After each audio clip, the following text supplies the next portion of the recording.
I stared at the flawless, welcome home cake on the marble counter, knowing full well this was our final day as husband and wife. Julian walked through the door, flashing a confident smile, convinced he was returning to a marriage that had merely been paused. He brought me a pathetic bouquet of apology flowers. I prepared him a federal indictment. My silence over the past 12 months was never submission. It was me reloading. Hello, dear listeners of Violet Revenge Stories, and thank you sincerely for tuning in. Unfortunately, YouTube has completely demonetized our channel, leaving us with absolutely zero budget to keep our operations running. If you find yourself captivated by today's story, please consider supporting us with just $1 so that our dedicated team can afford their daily living expenses and continue crafting these thrilling narratives for you.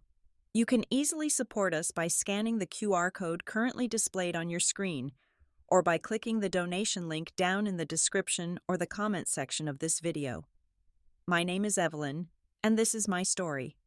For exactly 12 months, the sprawling Boston penthouse had been a quiet mausoleum, a testament to the sudden and unexplained void left in my life. Then, without a single warning, the front door swung open. Julian Thorne stepped over the threshold. As one of the most ruthless and notorious crisis management lawyers on the East Coast, Julian always possessed an uncanny ability to command a room. But seeing him stand in our foyer with an air of sickening, absolute confidence made the breath freeze in my lungs. He looked impeccably sharp, his custom Italian suit completely unwrinkled, holding his leather briefcase as if he had merely returned from a long day at the corporate office rather than a year-long vanishing act. There was no hesitation in his stride, no remorse in his posture. He carried the arrogant assumption that he could simply press play on a marriage he had so carelessly paused. Within 48 hours of his unceremonious arrival, Julian had orchestrated a disgustingly lavish dinner party. He hired private caterers, ordered rare vintage wines, and filled our dining room with a curated selection of the city's elite. There were appellate judges, venture capitalists, and media moguls, all buzzing with thinly veiled curiosity. The entire evening was a calculated theatrical performance, a masterclass in public relations designed to broadcast to our social circle that the Thorne marriage remained an impenetrable, flawless institution. I sat at the opposite end of the long mahogany table, nursing a single glass of water, my face a carefully constructed mask of absolute indifference. The air in the room was suffocating, heavy with the scent of roasted truffles and Julian's overpowering designer cologne. Midway through the main course, Julian walked over to my chair. He began to deliver a sickeningly sweet toast to his beautiful wife. To punctuate his grand monologue, he reached down and firmly grasped my left hand, interlacing his fingers with mine for all his wealthy friends to see. The physical contact was utterly repulsive. I did not hesitate for a fraction of a second. I violently yanked my hand back, treating his flesh as though it were dripping with lethal venom. The sudden sharp movement caused my heavy crystal glass to tip over, spilling ice water across the pristine linen tablecloth. I did not apologize. I simply sat back, my posture rigid, my expression completely hollow and devoid of any warmth. I stared at him with dead, empty eyes.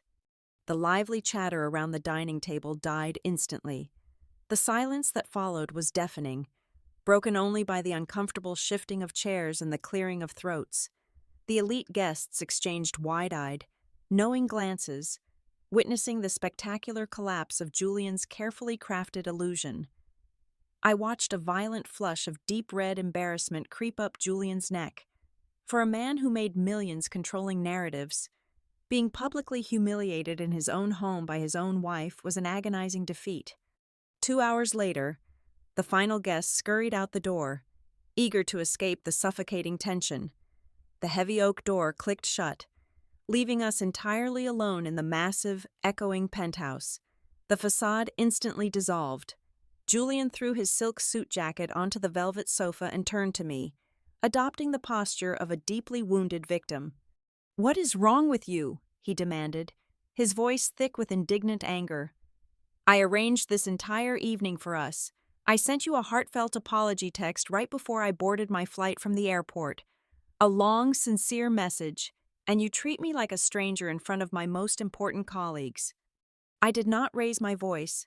I did not flinch. I slowly walked over to the marble wet bar, picked up a heavy crystal decanter, and deliberately poured myself a glass of dark red wine. I took my time, letting the silence stretch and twist around his neck.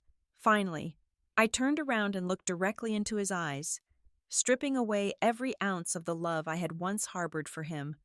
"Your message," I said, my tone as cold and unyielding as a slab of ice, "arrived exactly 365 days late, and right now, Julian, simply breathing the same air as you makes me physically nauseous." Julian stood frozen in the center of the room, his jaw tightly clenched, his eyes wide with a mixture of shock and dawning realization. The conversation ended right there. There was no screaming, no throwing of plates, no tearful demands for an explanation. There was only a suffocating, dead silence. That profound quiet did not signify the beginning of a healing process.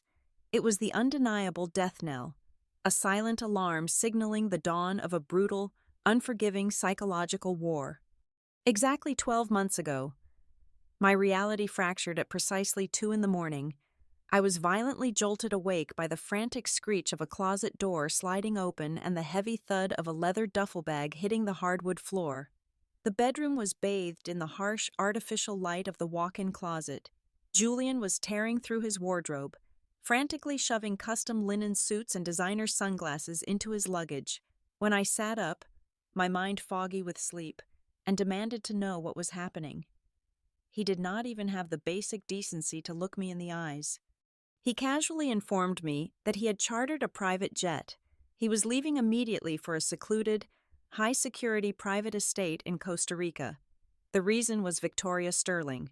Victoria was his glamorous ex-fiancée, a silver spoon heiress who had just become the prime target of a federal investigation for orchestrating a massive financial fraud scheme. She had swindled hundreds of millions of dollars from unsuspecting working-class investors. According to Julian, she was currently standing on the edge of a balcony at her tropical villa, threatening to throw herself into the ocean.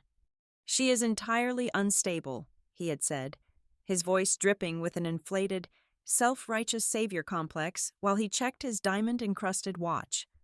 "I am the only person on this earth who can talk her down. It is a matter of life and death. I have a professional responsibility to intervene and prevent a catastrophe."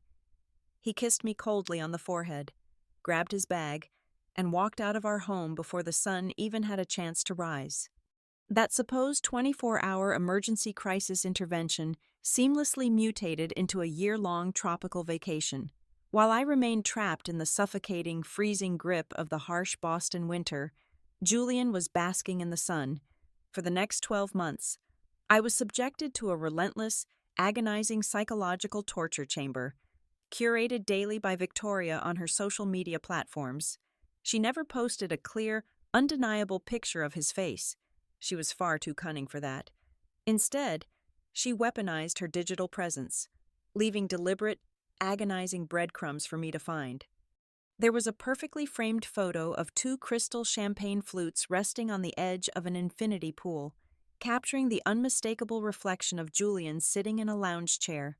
There was a short video of the ocean waves crashing against the rocks, overlaid with the deep, familiar resonance of his laughter echoing in the background.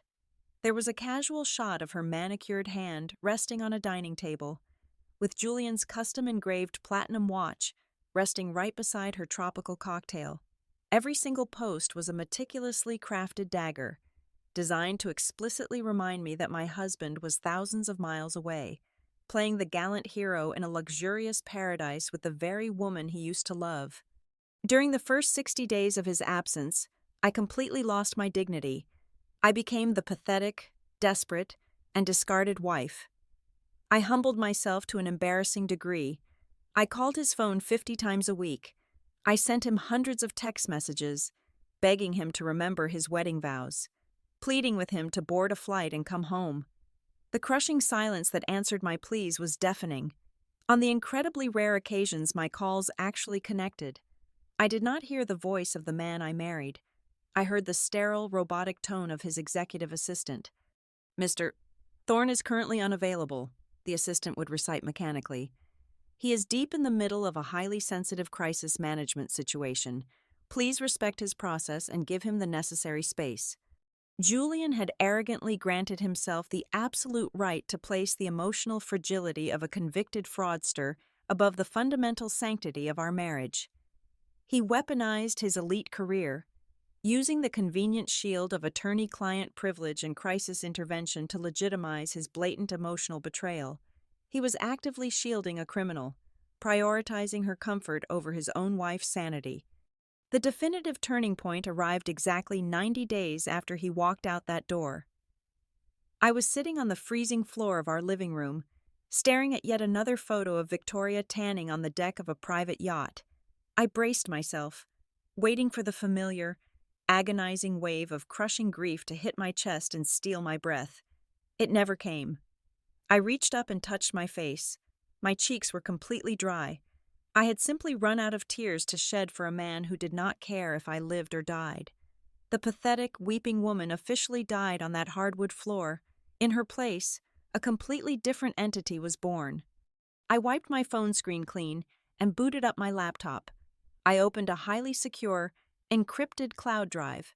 I stopped pleading and I started archiving. I methodically downloaded every single photo, every video, and every time-stamped story Victoria posted to the internet. I legally accessed our joint accounts and tracked his flight records, meticulously logging the tens of thousands of dollars spent on private jets, luxury resort fees, and expensive dinners. I saved the assistant's dismissive, cold emails. I created a massive timeline of his betrayal, building an airtight dossier of his prolonged absence. Every time a new photo appeared online showing his distinct shadow cast against a palm tree, I felt absolutely nothing. I simply took a screenshot, pressed save, and added another heavy nail to his customized coffin. Julian confidently assumed I was spending my days crying in bed, slowly withering away in the shadow of his grand absence. He was terribly mistaken. I was no longer mourning the death of our marriage. I was busy dissecting its corpse, silently sharpening my blade, and preparing to burn his entire empire to the ground. 6 months into Julian's tropical abandonment, the sky did not simply fall. It completely shattered into jagged, suffocating pieces and crushed me beneath its weight. It was a thoroughly ordinary Tuesday morning at Aegis Sentinel Group, the prestigious architectural firm where I had dedicated the last 8 years of my career. Pouring my blood and sweat into every blueprint, I was standing in the middle of the main floor, conducting a routine design briefing, when the heavy glass doors of our executive suite were violently shoved open. Dozens of men and women wearing heavy tactical gear and dark windbreakers with the letters FBI emblazoned in stark yellow across their backs swarmed the office. They seized external hard drives, confiscated massive internal servers, and forcefully commanded every single employee to step away from their keyboards immediately. I was roughly escorted into a sterile, windowless conference room. 2 grim federal agents slid a massive, horrifying dossier across the metal table. They informed me that highly classified government design blueprints, structural layouts for secure federal facilities that Aegis had been contracted to develop, had been illegally copied and sold to a foreign entity. The horror deepened, turning my blood to ice when they showed me the digital breadcrumbs. The stolen data packets had been meticulously routed through my personal access credentials.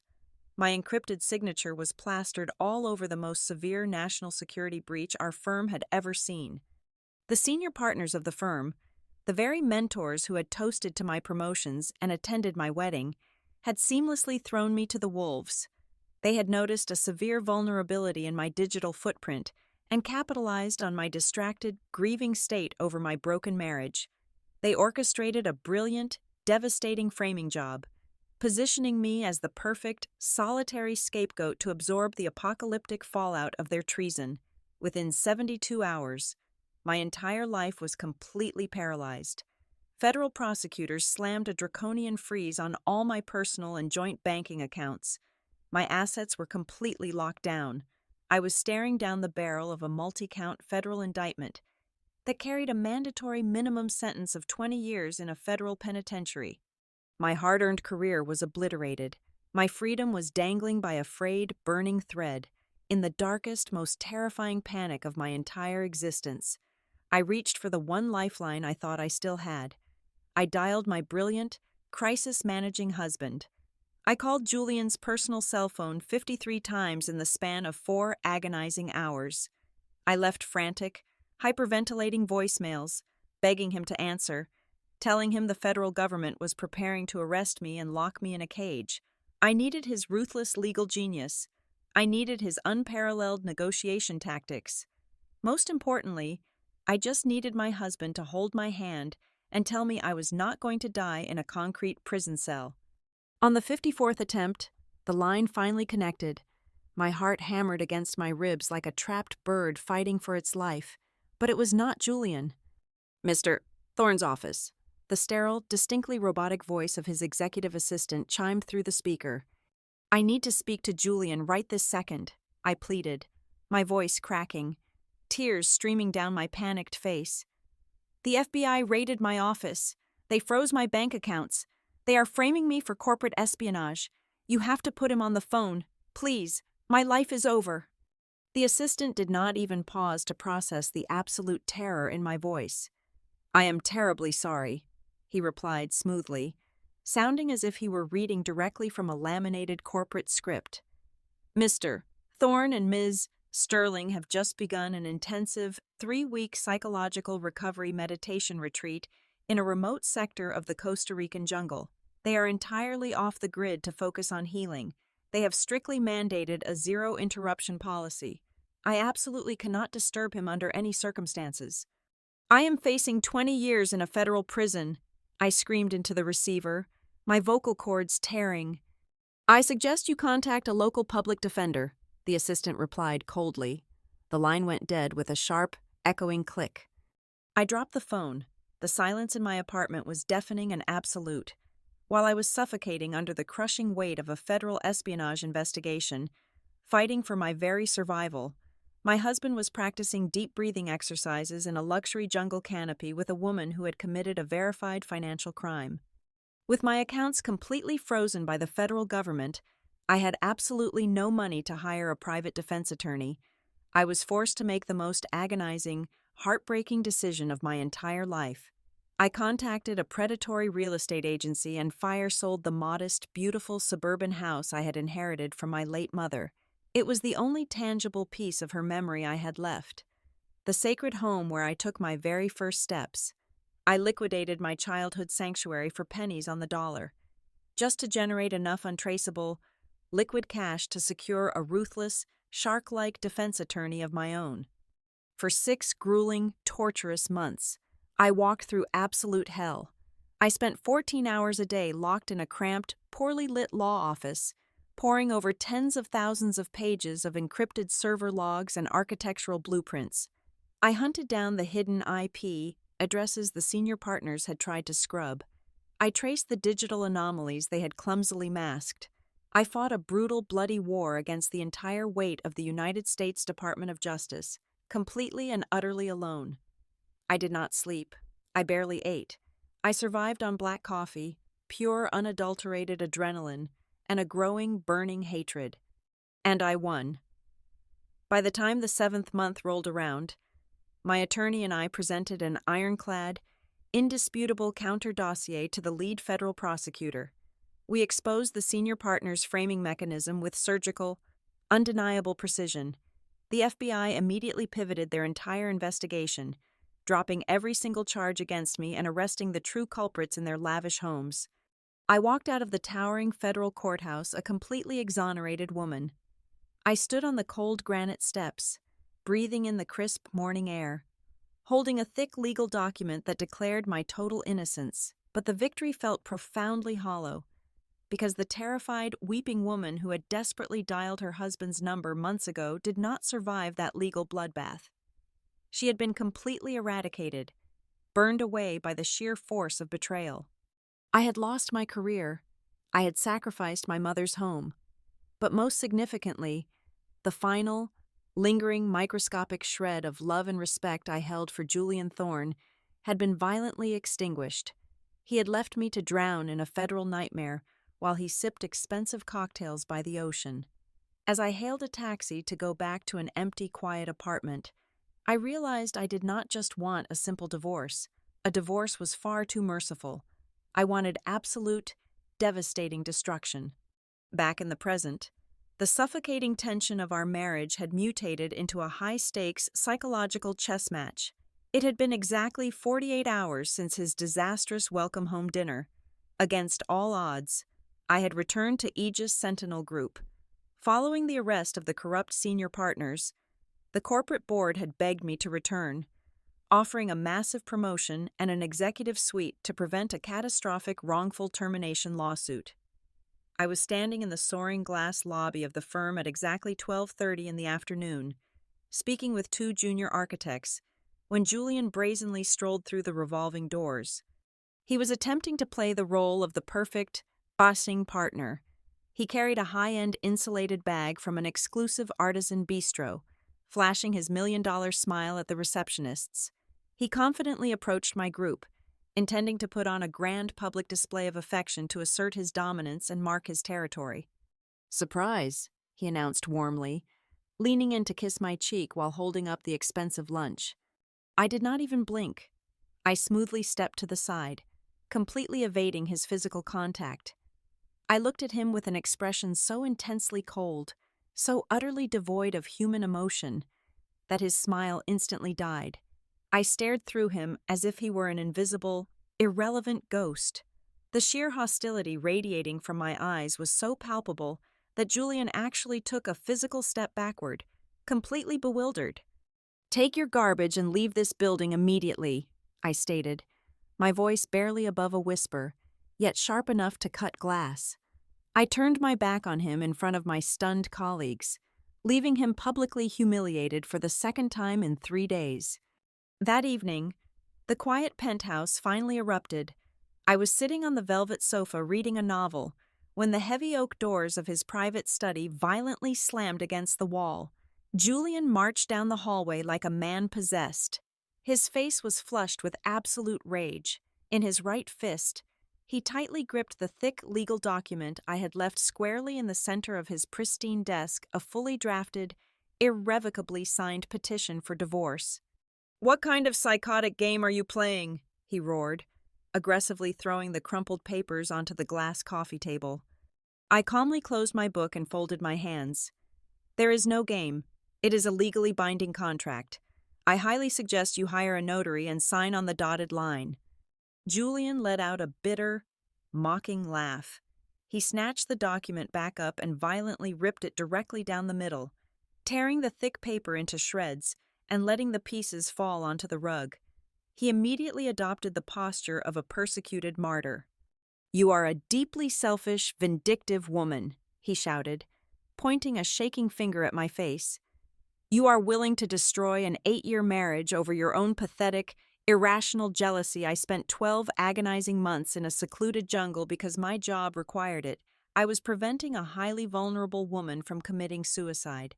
I saved a human life. And instead of supporting your husband, you sit here punishing me because your fragile ego cannot handle my professional obligations." I sat perfectly still, letting his narcissistic tantrum wash over me. Then, a slow, dark smile began to form on my lips. It was a terrifying, chilling realization. He was fiercely lecturing me about my supposed insecurities, completely blind to the reality of the situation. "You really have no idea, do you?" I asked softly, my voice laced with dark amusement. He paused, his chest heaving heavily. "No idea about what?" I simply shook my head. It was almost comical. For an entire year, my photograph had been plastered across federal court dockets, national business journals, and high-profile legal publications. I had been the central figure in one of the most explosive government espionage scandals of the decade. Yet, my brilliant crisis manager husband had been so entirely consumed by his tropical paradise and his criminal mistress that he had not bothered to search my name on the internet, even one single time. He was blissfully unaware that I had faced a 20-year prison sentence. He had no clue I had liquidated my childhood home to survive. But his profound, arrogant ignorance had handed me the ultimate weapon. While I was fighting for my life against the federal government, my defense attorney had successfully subpoenaed a massive trove of financial discovery files. During a federal espionage probe, the government conducts a forensic financial sweep of the accused and their immediate family members. They had swept Julian's accounts, too. While hunting for the corrupt Aegis partners in those tens of thousands of pages of financial logs, I had accidentally stumbled upon an entirely different monster. I discovered a series of heavily encrypted, massive offshore wire transfers. The monetary figures had absolutely nothing to do with stolen architectural blueprints. They perfectly matched the exact missing millions from Victoria Sterling's highly publicized investment fraud scheme.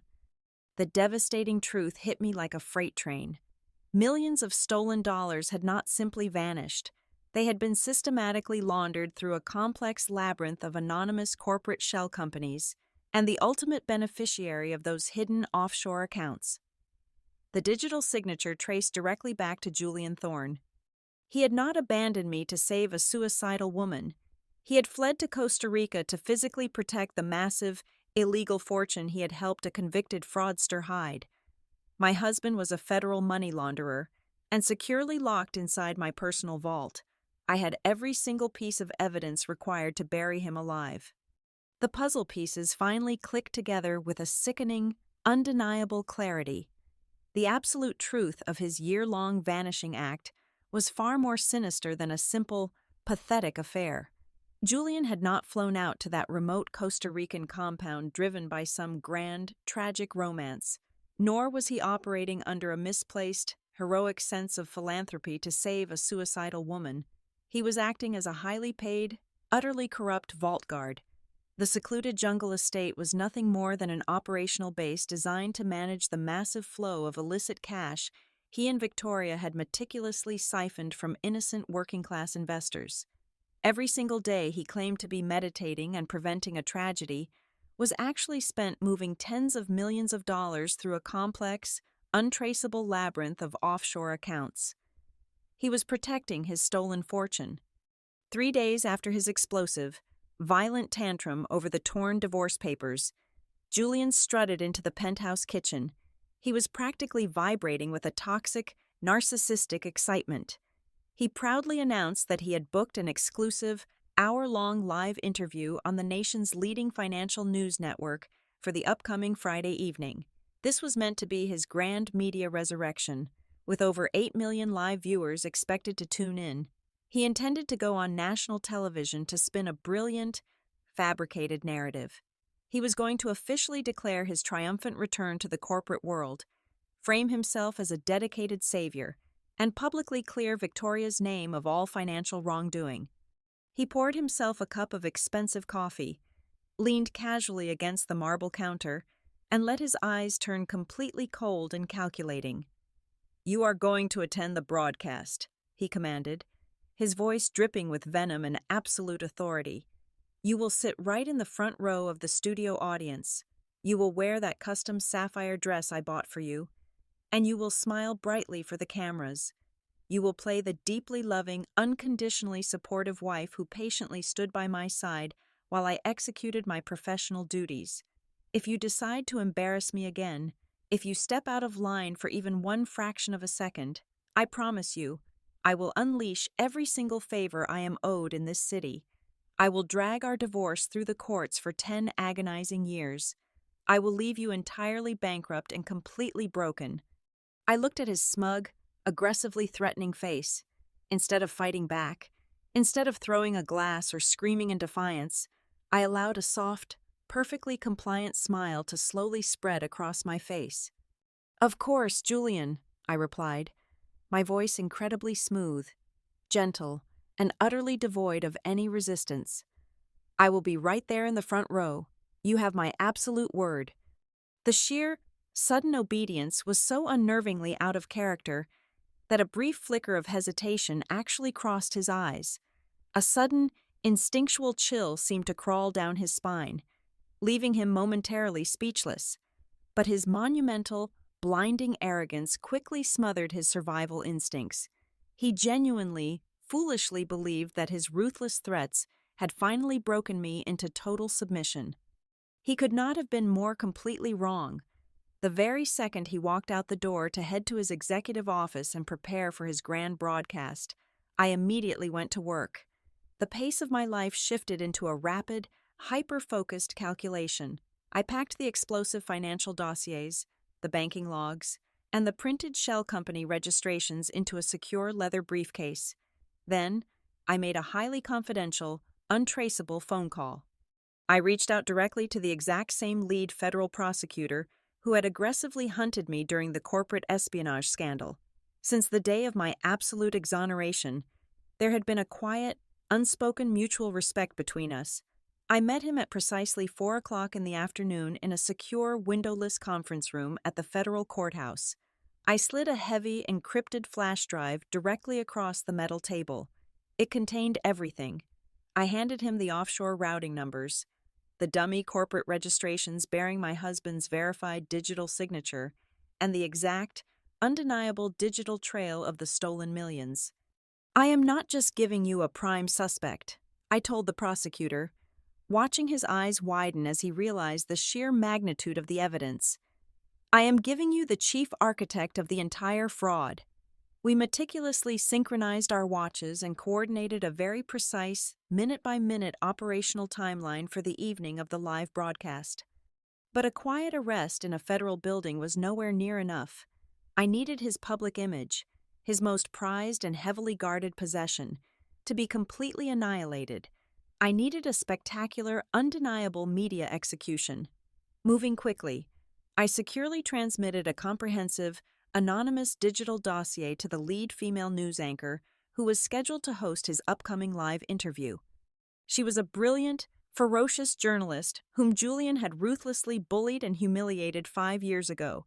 He had utilized dirty, underhanded public relations smear tactics to protect a guilty corporate client, nearly destroying her ascending career in the process.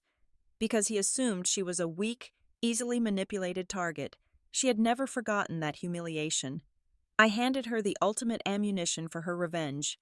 I provided her with Victoria's mocking social media posts, Julian's falsified private flight logs, and the damning proof of his offshore money laundering network. The board was completely set. The lethal traps were fully armed and locked into their designated positions. Julian was eagerly preparing to walk into a brilliantly lit, high-definition television studio, entirely convinced he was the untouchable puppet master of the evening. He had absolutely no idea that he was willingly, confidently stepping directly onto a meticulously constructed scaffold, and my hand was resting firmly on the lever. The chilling temperature of the television studio stood in stark contrast to the burning anticipation running through my veins. Massive crane cameras swooped silently overhead, and vibrant red broadcasting signs illuminated the dark periphery of the room. I sat perfectly straight in the designated premium front row, wearing the exact sapphire blue dress he had aggressively commanded me to wear.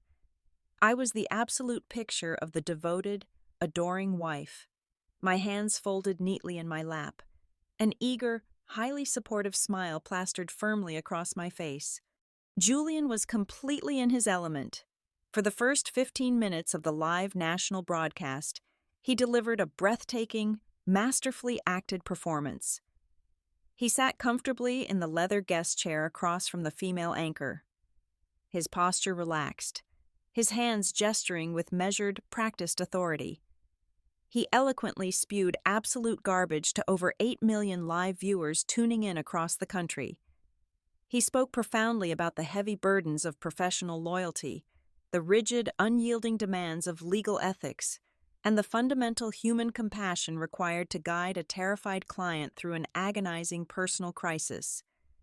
He painted a brilliant, tragic picture of himself as a selfless martyr who had sacrificed his own domestic comfort to save a fragile, misunderstood woman from the brink of tragedy.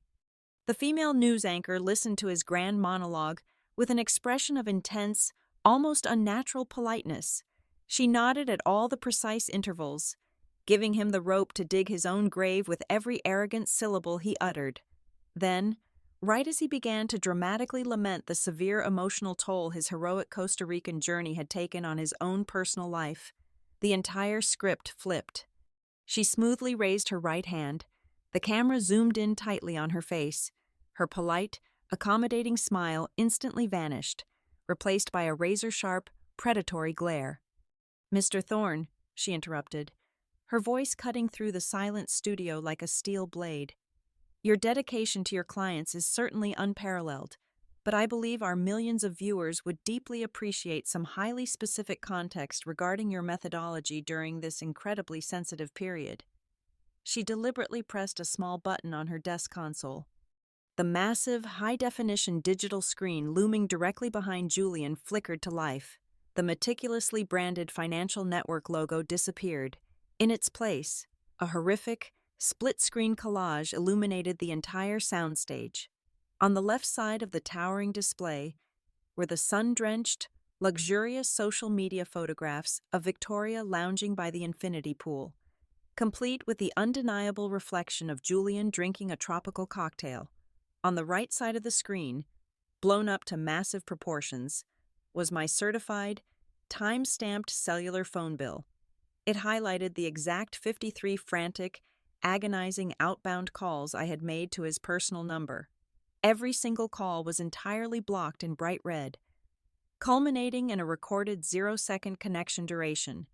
The date emblazoned boldly across the top of the call log perfectly matched the exact date of Victoria's luxury resort excursion.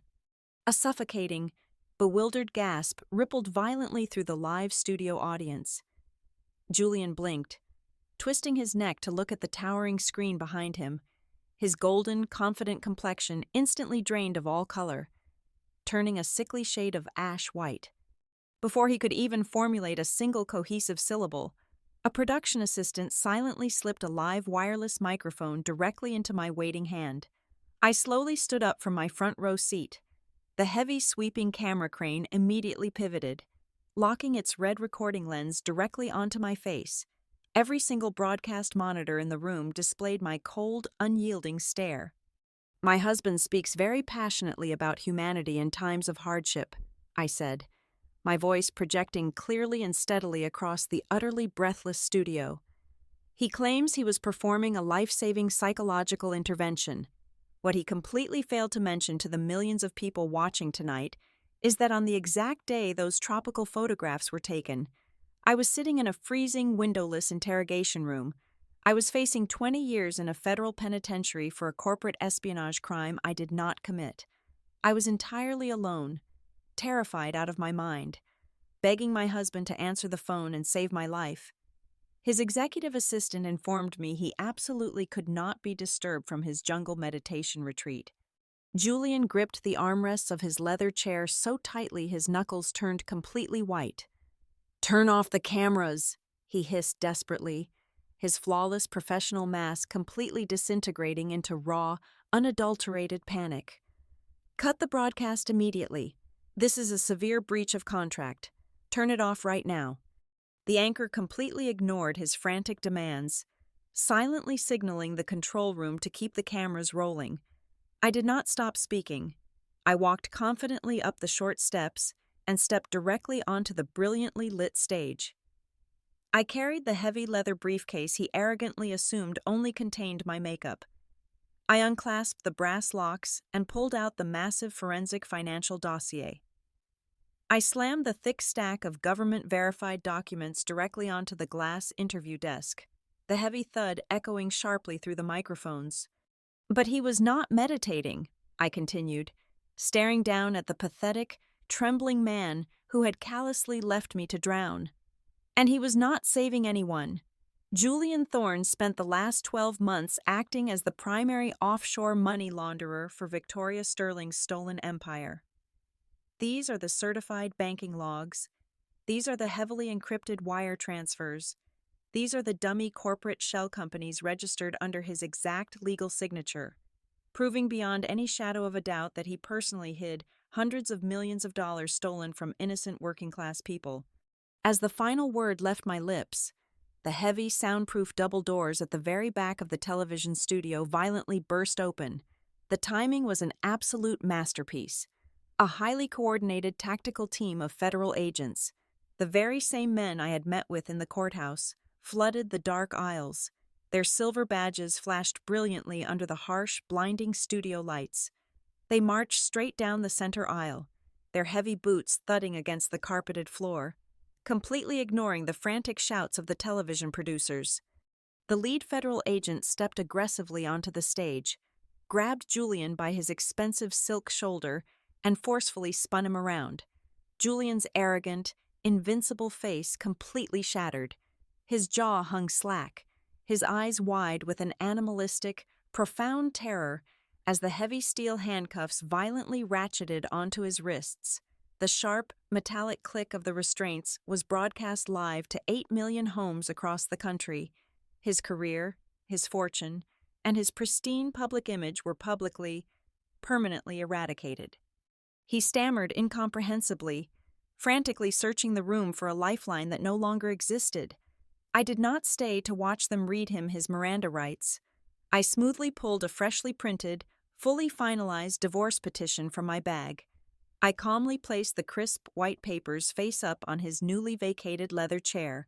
Without a single backward glance, I turned around and walked off the stage. I pushed through the heavy exit doors, leaving the blinding lights, the screaming producers, and the broken, pathetic shell of the traitor behind me forever. I stepped out into the cool, quiet night air, finally drawing my first truly free breath in over a year. Dear listeners of Violet Revenge Stories, thank you from the very bottom of my heart for staying with me until the very end of this incredible journey. Where in the world are you tuning in from today? Please let me know down in the comments below. If you found today's story compelling and wish to support our dedicated team, please consider donating just $1.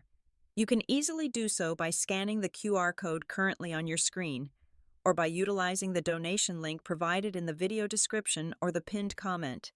Your generous contribution directly allows us to pay our hardworking staff, helping them feed their families and empowering them to continue creating these high-quality stories for you to enjoy. Thank you again, and I will see you in the next one.